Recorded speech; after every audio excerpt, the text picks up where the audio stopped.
Hello प्यारे बच्चों, इस वीडियो में आज हम डिस्कस करने जा रहे हैं क्लास 11 का chapter number 7 permutation and combination का पार्ट 4 में miscellaneous exercise miscellaneous example discuss करेंगे बहुत ही आसान तरीके से, ऐसे कि आपको डायरेक्ट आपके दिमाग में छप जाएंगे, पेपर टाइम में भूलेंगे नहीं आप। ठीक है ना। तो वीडियो को कंप्लीट देखना, इससे पहले कि पार्ट तीनों आपने देख लिए होंगे, नहीं देखे हैं तो जरूर देख लेना, जिससे ये चैप्टर आपका बहुत स्ट्रांग हो जाए, आपको मजबूती दे, कॉन्फिडेंस दे, क्योंकि अक्सर कर ये चैप्टर बच्चों का वीक रह जाता है। इसलिए हमने इसमें 4 पार्ट बनाए हैं, बहुत आसानी से और आराम आराम से हमने हर टॉपिक को इलेबोरेट करके आपको समझाया है। ठीक है ना। तो ये वीडियो कंप्लीटली देखना। देखिए, इस वीडियो में कुछ 8 एग्जाम्पल और क्वेश्चन बहुत इंपॉर्टेंट डिस्कस करने जा रहे हैं। सो बच्चों, let we start the video.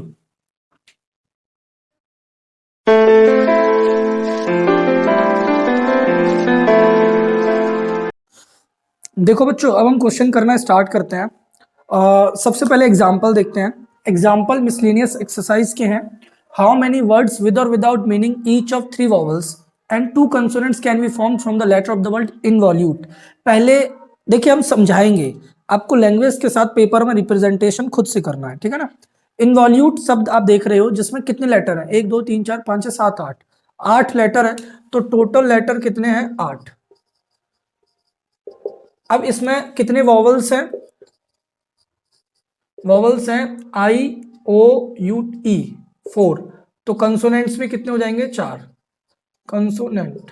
अब चलिए, अब आपसे बोल रहे हैं ऐसे शब्द बताइए कितने बनेंगे जिनमें 3 वॉवल्स आते हों, 2 कंसोनेंट्स आते हों। ठीक है ना। तो आप आराम से सोचिए। अब आपने क्या करना है, आपने ये समझना है कि 4 वॉवल्स है जिनमें से 3 वॉवल्स आने चाहिए। जब भी इस तरीके की फॉर्म हो तो हमें सेलेक्ट करना होता है। कोई भी 4 है ना, हमें उनमें से 3 चाहिए, तो हम लेंगे 4C3। अब 4 कंसोनेंट में 2 कंसोनेंट लेने हैं, तो 4C2। मल्टीप्लाई इसलिए करेंगे क्योंकि शब्द तो जब ही बनेगा ना जब 3 वॉवल और 2 कंसोनेंट आ जाएंगे। ऐसा तो नहीं है इससे पूरा एक शब्द बन गया, शब्द तो इनको मिलाकर बनेगा, तो टास्क पूरा एक ही होगा। ये टास्क क्या होता है मैं आपको पहले पार्ट में बता चुका हूं, टिप्स में बताया था, एंड और डिपेंडेंट इंडिपेंडेंट और task, more than one task feel करा चुका हूं। लेकिन अभी ये कंप्लीट आंसर नहीं है। अभी आप इसमें मल्टीप्लाई करोगे 5 फैक्टोरियल का। वो क्यों करोगे?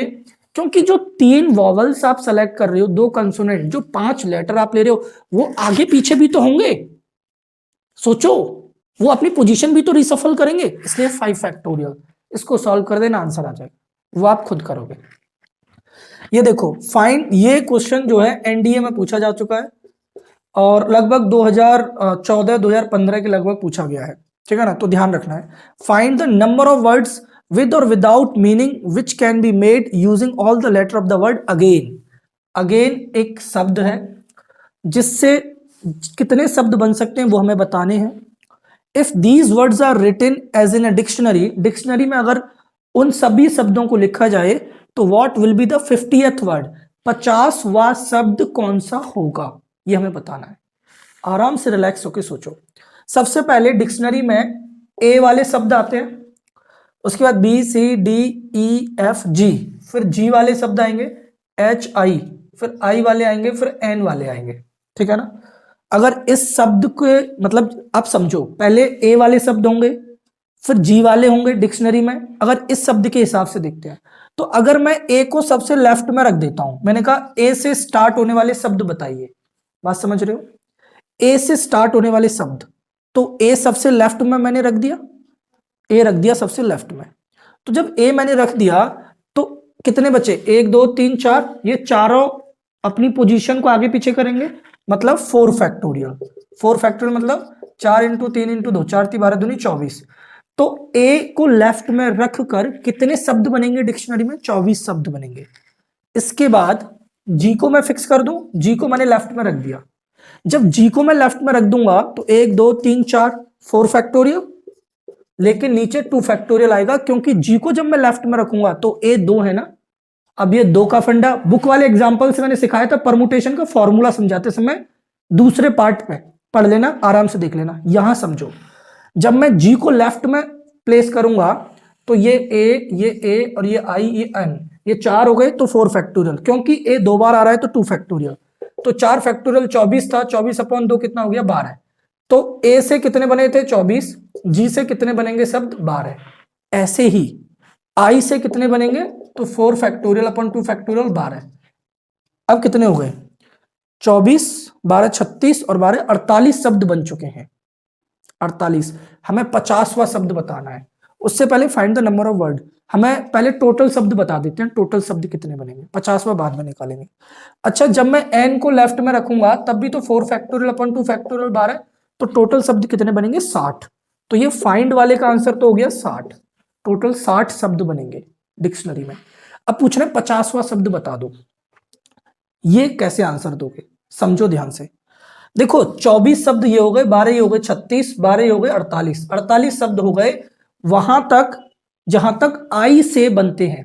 अब एन से बनने वाला शब्द पहला 49वां शब्द, वो ऐसे ही तो बनेगा एन ए, क्योंकि ए पहले आता है अल्फाबेट में, जी पहले बाद में आता है, फिर आई आता है। ये 49वां शब्द होगा, ये 49th वाला वर्ड होगा। आराम से सोच लो क्यों होगा, क्योंकि 48 तो बन चुके हैं आई तक, 49वां एन से बनेगा और ए पहले आएंगे अल्फाबेट के हिसाब से, जी उनके बाद में, आई उनके बाद में। 50वां शब्द एन वहीं और ए वहीं, आई पहले जी बाद में, क्योंकि ए अब 51वें शब्द में ए को आगे पीछे करना पड़ेगा, जी को पहले लेके आना पड़ेगा, लेकिन हमें तो 50वां चाहिए। 50वां चाहने के लिए ए जी आई। अब 50वां शब्द कैसे लाएंगे, तो आई पहले आ जाएगा और जी बाद में चला जाएगा। यह आपका 50th वर्ड होगा और यही आपका आंसर है। बैक करके देखना, मजा आने वाला है। अगला देखिए एग्जाम्पल, अगला समझते हैं या क्वेश्चन देखते हैं, वीडियो में बने रहिए। देखो बच्चों, अब हम बढ़ते हैं 20 वाले प्रश्न की तरफ, जो कि एक एग्जाम्पल है। 21 वाला भी एक एग्जाम्पल है एनसीईआरटी में।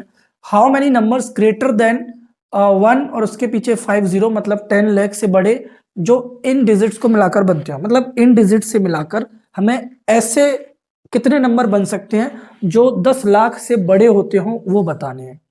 आराम से पहले क्वेश्चन को पढ़कर समझ लीजिए। एक बात बताइए, ये कितने डिजिट है, 1 2 3 4 5 6 7, 1 2 3 4 5 6 7, 7 डिजिट है, सातों का इस्तेमाल होना है। हमें 10 लाख से बड़ा नंबर बताना है, तो 10 लाख से बड़ा जब ही तो होगा जब यूनिट प्लेस पर 1 आए। बात समझ रहे हो ना, सॉरी मैं मिस्टेक, यूनिट नहीं, सबसे लेफ्ट साइड में बोल देता हूं, लेफ्ट साइड में 1 आए और बाकी की जो भी डिजिट आए वो 0 से बड़ी होंगी, तो 10 लाख से बड़ा नंबर बन जाएगा। मेरे कहने का मतलब है, मैं उन नंबरों को निकालने की बात कर रहा हूं जो 1 को लेफ्ट में रखकर बनने वाले होंगे। मतलब जैसे 1 0 2 2 4 2 4, ये एक नंबर है जो 10 लाख से बड़ा है। तो मैं आपसे वो निकलवाना चाह रहा हूं, टोटल नंबर बताओ वो जो अगर मैं 1 को सबसे लेफ्ट में रख दूं तो कितने पॉसिबल नंबर बनेंगे 10 लाख से बड़े।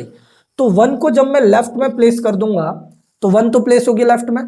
अब कितने बचे, 1 2 3 4 5 6, 6 फैक्टोरियल, जिसमें 2 कितनी बार आ रहा है, 3 बार आ रहा है, 3 फैक्टोरियल, और 4 कितनी बार आ रहा है, 2 बार आ रहा है। तो 6 factorial upon 3 factorial into 2 factorial. क्यों, 1 मैंने सबसे लेफ्ट में प्लेस कर दिया है। ये वो नंबर है जब 1 से स्टार्ट होंगे 10 लाख से बड़े होंगे।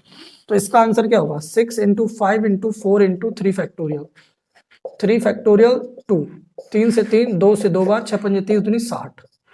अब वो नंबर भी तो चाहिए जो 2 से स्टार्ट होने वाले हो। मैंने 2 को लेफ्ट में प्लेस कर दिया, एक 2 उठाया लेफ्ट में रख दिया, तो कितने नंबर बचे, 6 फैक्टोरियल।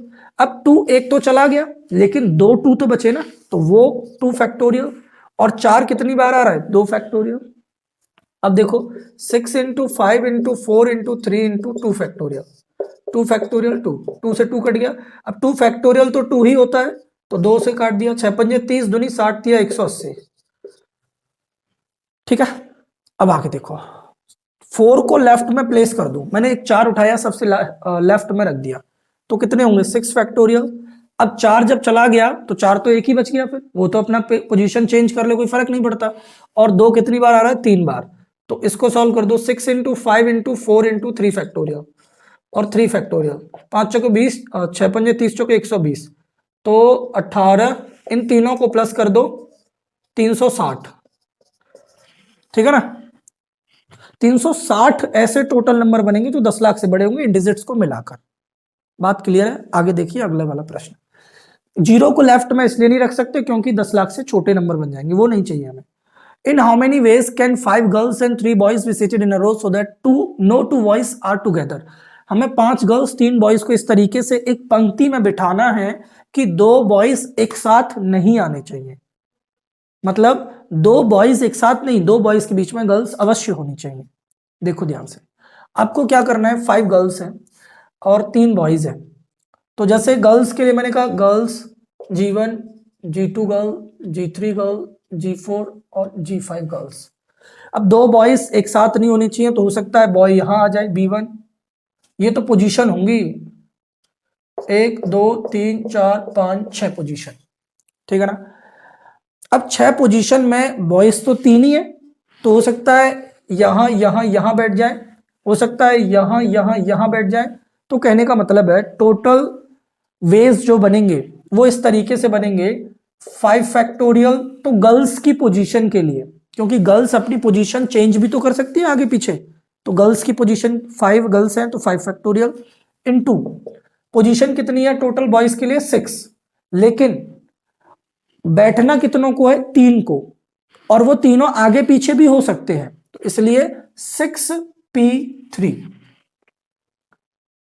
अब इसको सॉल्व कर देना, आपका आंसर निकल के आ जाएगा, बात खत्म। 6 पोजीशन है बॉयज के लिए जिनमें से 3 को बैठना है, अरेंजमेंट होगा आगे पीछे भी हो सकते हैं, इसलिए P लगाया, C नहीं लगाया। 5 फैक्टोरियल गर्ल्स के लिए। अभी देखिए, अब कुछ एक्सरसाइज के क्वेश्चन है मिसलेनियस एक्सरसाइज के, जिनमें आगे बढ़ते हैं, लेकिन ये एग्जाम टाइम में आपको पूरा सॉल्व करना है, यहां तक मत छोड़ देना, नंबर कट जाएंगे, ठीक है ना। अभी क्लियर नहीं हुआ हो तो कमेंट बॉक्स में बताना, वीडियो बैक करके देखना। बढ़ते हैं अगले वाले क्वेश्चन की तरफ, क्वेश्चन नंबर 22। देखो बच्चों, अब हम बढ़ते हैं क्वेश्चन नंबर 22 की तरफ। क्वेश्चन नंबर 22 में बोला है हाउ मेनी वर्ड्स विद और without meaning can be formed using all the letter of the word equation. Equation एक शब्द है जिसमें कितने लेटर हैं, 8 लेटर हैं, टोटल लेटर कितने, 8। आपसे कहा जा रहा है कि उसमें वॉवल्स कितने हैं, वॉवल्स देखो ई है, यू है, ए है, आई है, ओ है, 5 वॉवल्स है। कंसोनेंट कितने हैं, 3। आपसे कह रहे हैं कि आपको ऐसे शब्द की संख्या बतानी है जिसमें vowels and consonants occur together. Vowels जो है 5 है, पांचों को 5 एक साथ आते हो, कंसोनेंट्स 3 है, 3 के 3 एक साथ आते हो, तो 5 वॉवल्स हैं और 3 कंसोनेंट्स हैं। 5 वॉवल्स को आप मान लो ए और 3 कंसोनेंट्स को आप मान लो बी। मतलब ए, बात को समझना, एक लेटर हो गया, बी भी एक लेटर हो गया, एक और एक कितने हो गए, 2 लेटर, तो 2 फैक्टोरियल।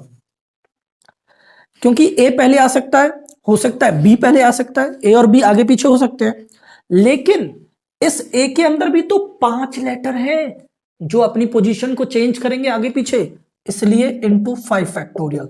बी के अंदर भी तो 3 अपने लेटर हैं कंसोनेंट्स, वो अपनी पोजीशन को आगे पीछे करेंगे, इसलिए 3 फैक्टोरियल। सॉल्व कर लेना, आंसर आ जाएगा। 2 फैक्टोरियल इसलिए क्योंकि आगे पीछे अपनी पोजीशन करेंगे, वॉवल्स हो सकता है आगे आ जाए, कंसोनेंट बाद में, हो सकता है कंसोनेंट पहले वॉवल्स बाद में, वॉवल्स की पोजीशन भी चेंज होगी, कंसोनेंट्स की पोजीशन भी आगे पीछे होगी, बात खत्म। अगला देखिए, if the different permutation of all the letter of the word examination, कितने हैं, 1 2 3 4 5 6 7 8 9 10 11, टोटल लेटर कितने हैं, 11। हमें परमुटेशन बताने हैं जिसमें ई कितनी बार है, एक बार, एक्स कितनी बार है, एक बार, ए कितनी बार है, 2 बार, एम कितनी बार है, एक बार, आई कितनी बार है, 2 बार, एन कितनी बार है, 2 बार, एन ए टी टी एक बार, आई आई ओ एन। चलो ठीक है, 11 लेटर है, ए 2 बार, आई 2 बार, एन 2 बार। हमें टोटल परमुटेशन बताने हैं। Are listed as in a dictionary, how many words are there in this list before the first word starting with E. E से पहले वाले, मतलब जो ए से, बी से, सी से, डी से जितने भी शब्द बन सकते हैं उन सब की संख्या बताओ।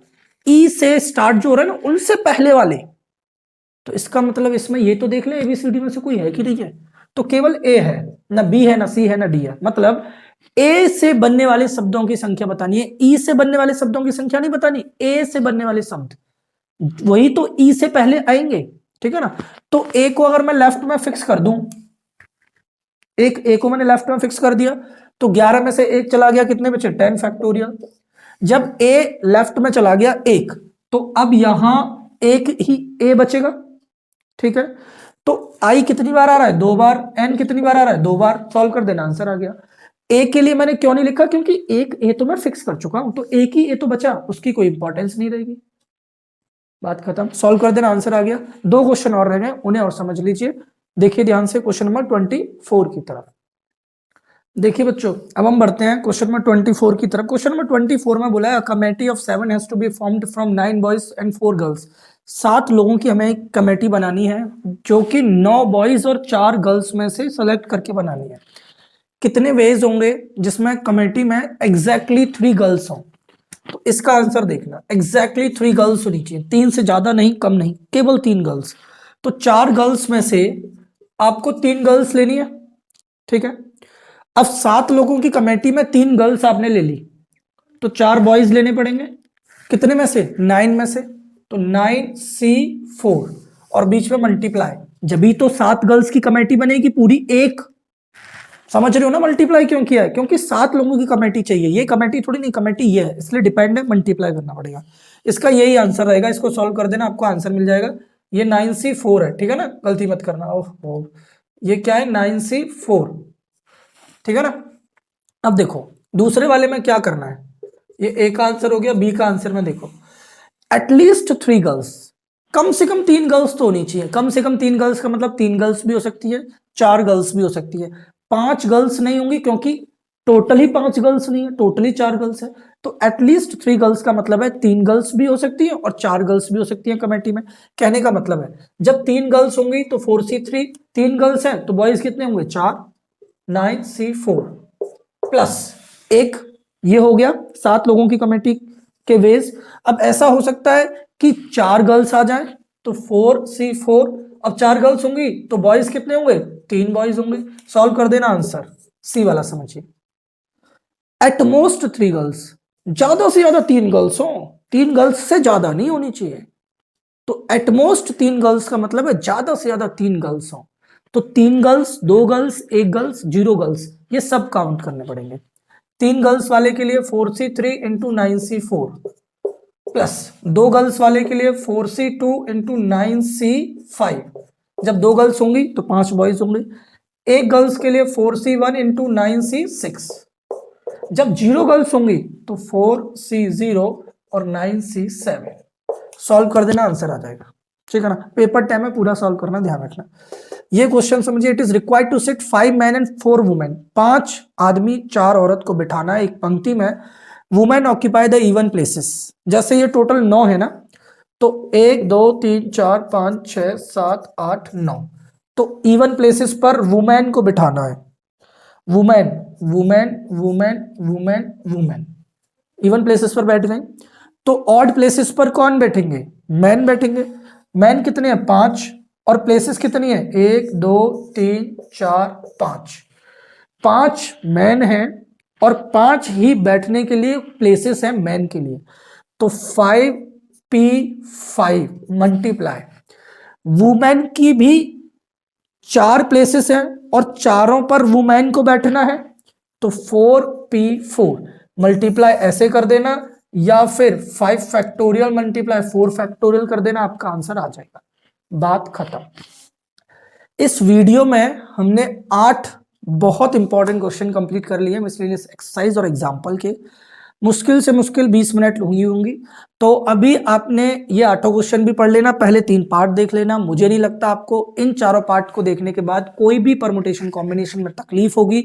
हमेशा के लिए आपकी समझ बेहतर हो गई होगी और आपको समझ में आ गया होगा। फिर भी आपको कोई डाउट है तो कमेंट बॉक्स में जरूर बताना। अच्छी तरीके से पढ़ना, इम्तिहान अच्छी तरीके से देना और सफल होना। मोरल ऑफ द स्टोरी, हंसते रहिए, मुस्कुराते रहिए, बने रहिए एनसीईआरटी प्लस के साथ। मिलते हैं नेक्स्ट वीडियो में।